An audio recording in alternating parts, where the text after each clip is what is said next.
Donc l'origine du projet Kaamelott, c'est un court-métrage, effectivement, qui s'appelle Dies Irae, qui veut dire jour de colère en latin, et c'est un 15 minutes, pellicule, cinéma, qui se passe autour de la table ronde, uniquement dans la pièce de la table ronde.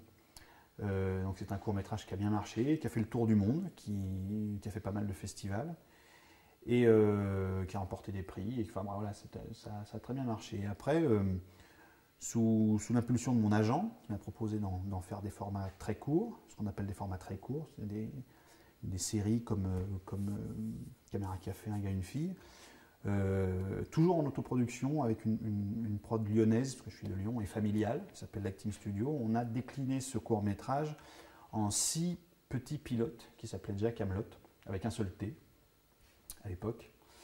Et j'ai rajouté un T après parce que je me suis rendu compte que les gens disaient Camelot. Je ne voulais pas, donc on s'est dit on met un H, alors non, parce que les gens vont dire Kaamelott. On a mis 2 T, et là, généralement, j'ai plus de problème. Donc en fait, il y avait 6 petits pilotes comme ça, qui sortaient de la table ronde, cette fois-ci, qui partaient dans sa belle famille.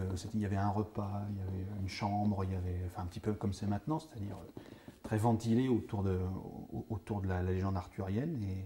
Et c'est ça qu'on a été présenté, ces 6 petits pilotes plus le court, qu'on a été présenté à Calt, la production, et M6. Le long métrage de Kaamelott,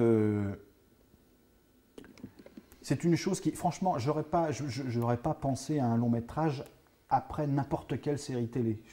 Il y a des trucs qui semblent difficiles à adapter sur un script de 120 minutes ou même de 90, parce que, puisque des petites idées servent à faire des formats courts, il faut une belle idée, une très belle idée pour faire un format long. Et du coup, il faut... Bon, mais Kaamelott, je trouve que ça s'y prête. La légende arthurienne, ça s'y prête.